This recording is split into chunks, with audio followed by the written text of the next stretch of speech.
Batra Daf Kuf Nun Vav, continuing from Kuf Nun Hamud Bet, around 15 lines down.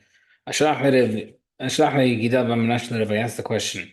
Yandina Ben will teach us, Rabbi, Tinoket Batarba Shana V'Machar, a 14-year-old girl, Yudat Bativ Masa Matan, and she's familiar with business dealings. Mahu, can she sell her father's real estate or not? Shalach he answered back, Im Yudat Bativ Masa Matan, if she's knowledgeable, Mikha Mekach, Mkaram Mkar, her purchase is a good purchase and the sale is a good sale. Where it says, okay, 1 second. Why don't you have a boy also? Why only a girl? Gemara says, "Maaseh she'yeh kachayim," that's how the story happens. Why specifically 14? Why couldn't you just say 12? The Gemara says, same answer. Maaseh she'yeh kachayim, that's what happened. Ahud ben Asim with a boy who was under 20 years old. He sold the property of his father, like Rav Gida allows, because he knew the laws. Now he wanted to back out. His relatives told him, because you know your knowledge, you have to, since you know your stuff, it's your responsibility now, if you want to back out, to show Ravava that like you weren't knowledgeable and therefore maybe you should back out. Play them, eat pits, eat dates, throw the pits in Rava's house. He'll think you're immature and he'll invalidate it. So Avarachi did it. Amar Lehu, he said, Zvina Lazini is not a good sale. This guy is too young. When they're writing the document from Amrullah, the purchasers told him, right? The purchasers were telling this boy, go tell Rava that if the scribe, the sofer, would charge you a zuz for the scroll for Megillat Esther, which is long, why for a single piece of scroll for just this document, why they also charge me the same price? They told Rava saw that this kid does have the business mind. What he do is, it's a good sale. The relatives said, told Rava, look, no, the purchaser told him to say it. Maybe he doesn't know how business works. He said back to Masber, if they explained to him, he understood it. Therefore he knows how it works, and therefore his sale was a good sale. Unfazed. What he did in my house with the pits throwing around was just trying to act with bad as a ruse. Regarding testimony of an adult orphan is a good testimony no matter how much his business knowledge is. That only applies by movable objects, but not for concrete, not for real estate. How come testimony for movable objects works? Because it must be that he's able to sell it, it works, and therefore he's able to testify as well. The Gemara says, that's the case at the time Mishnah says, the young children, they're able to buy things and sell things regarding movable objects. These are 6 or 7 year old boys and girls. They have the ability to kind of sell and buy things. Does that mean they're also able to testify? They're tied with each other? Gemara says, no. Over there, regarding testimony, we know that it has to be men, adult males, and therefore it doesn't work. But if a 13-year-old boy wants to testify about movable objects, he just can't testify about real estate. Amar Meir, a gift of an orphan is a good gift. Amar Ravashi Ramimar, adult, right? If you said that if he sells something and he gets paid for it, it doesn't work. Because maybe he won't be selling it for enough money. We don't want him to get gypped. So why are you allowing him to give gifts away if he's not getting paid for it? The mother answers him, according to your reasoning, if let's say the guy did make a good sale, he sold a $500 piece of land for $600. Does the price still work? No. So must be nothing to do with that reason. The Gemara says like Hachamim understood it. A young child is easily impressed by money. If he tells that the kid sale is a good sale, maybe the purchaser will show him some coins. He'll sell everything and not be smart with it. Therefore, we don't allow him to sell anything until he turns 20. Regarding a gift, the reason why he's giving gifts must be getting a benefit. He wouldn't give the gift otherwise. Therefore, let the kid give the gift away. He's obviously trying to accomplish something with it, and therefore let him do it so people do things for him. Amar Ravash Nachman Amar Shemuel. Both keen. We check for pubic hairs in regards to kiddushin marriage, gerushin divorce, and also chalitza mi'un. Chalitza is the brother-in-law not wanting to marry the sister-in-law of his brother that passed away. And mi'un is the girl who is sold at a young age as a maidservant, and then when she turns 12, she can reject the master if he married her with a process called mi'un. But then Mukobin and even also regarding selling the property of the orphan selling the property of his father, Ad Sheheba Esrim, he has to be 20 years old, like we said earlier. But it's kind of the Kiddushin, once we know that we checked with the boy for marriage, the Gerushin Lamali. Why would we check for him for divorce? Why we said Kiddushin and Gerushin? How did he get married in the first place? Mara says, no, specific case. Because not a case of Yibum. Meaning, the Tran. So the brother passed away. The 9-year-old boy, the 9-year-old younger brother, marries, has relations with his sister-in-law, and he gets acquired with her. Now, he cannot get rid of her until he gives a get. And therefore, if that time comes, since we've never officially confirmed it, at that time, we would need to check him out. Regarding Chalitza, to explain to why we need a case for Chalitza, to exclude the following case. Damar Ish, Ketub Parashat. The Pasuk says man regarding Chalitza. Sounds like it has to be an adult. About Isha ben Gidula ben Iktana, but a woman seemingly can do Chalitza whether or not she's an adult or minor.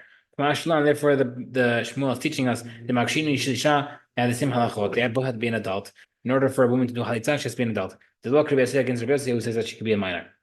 Regarding mi'un, lafukim derida to teach you to exclude Rabbi Tamar adshi yerbeh till a woman, a girl has to have not just two pubic hairs, but it has to be long. Kamashlan dok Rabbi Yehuda. So it sounds like we're excluding Rabbi Yehuda to teach us that even if they're shorter, it still works.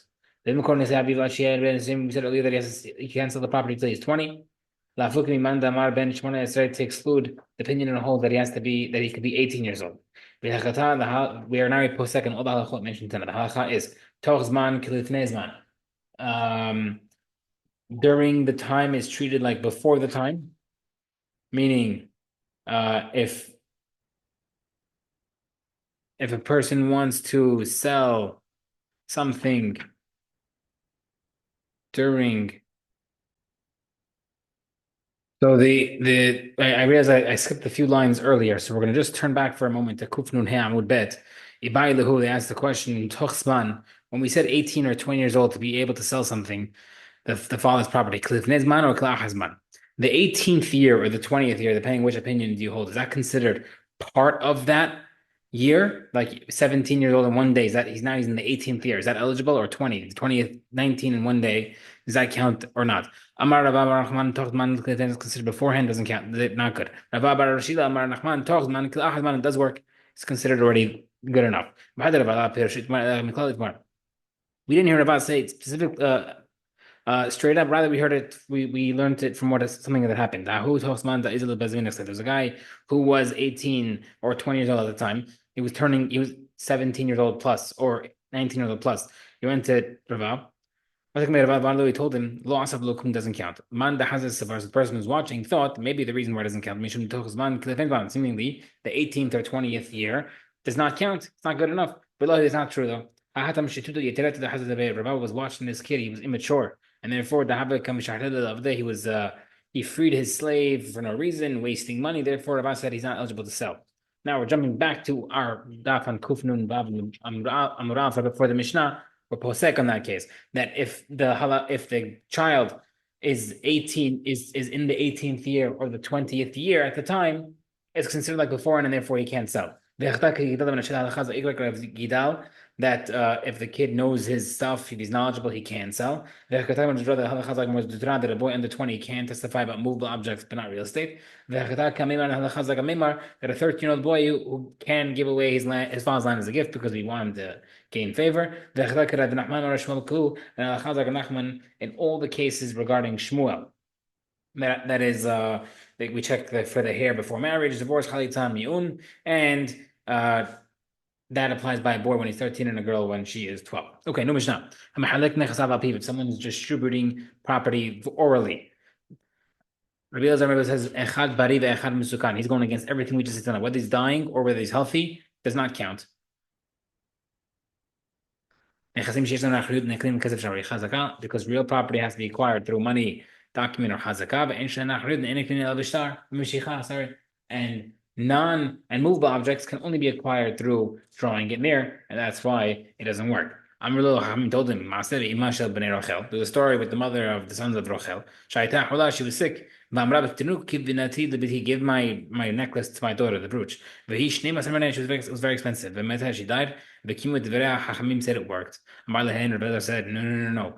Bnei Rachel tikperem iman. Those sons of Rachel, their mother should bury them. They were wicked people. No proof from what happened there. Kind of says, there's a guy from Meron who's in Yerushalayim. He had a lot of mobile objects. He wanted to give as a gift. Amrullah told him, he has to give it away. It doesn't work. You have to give it away through property. Like we learned earlier, that he could give it movable objects through real estate.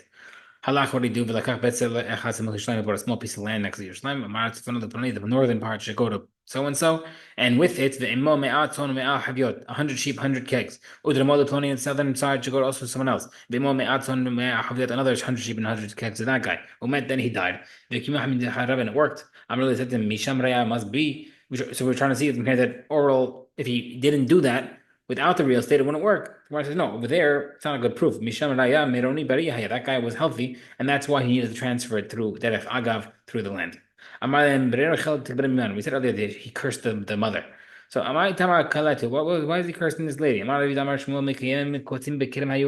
were they had these things growing in their vineyard, like thistles, like sharp thorns, and they took care of it. They didn't remove it, which is considered like kilayim. But Rabbi Elazar Tamen, he was like this reason. Someone's taking care of thorns in their vineyard. Rabbi Elazar Omer Kadesh Kadash, that's considered kilayim, and therefore you can't use it. Muhammad Rahman says, "Lo Kadesh Ela Devar Shekamo Kamakin." The only thing that becomes kilayim is something that people usually take care of, like normal fruits and vegetables. Thorns are not eligible to make something kilayim. Bishlam Lakarkom Hazeh. That makes sense that you would condemn something like a type of cactus or whatnot. That makes sense because that's something that people want to grow.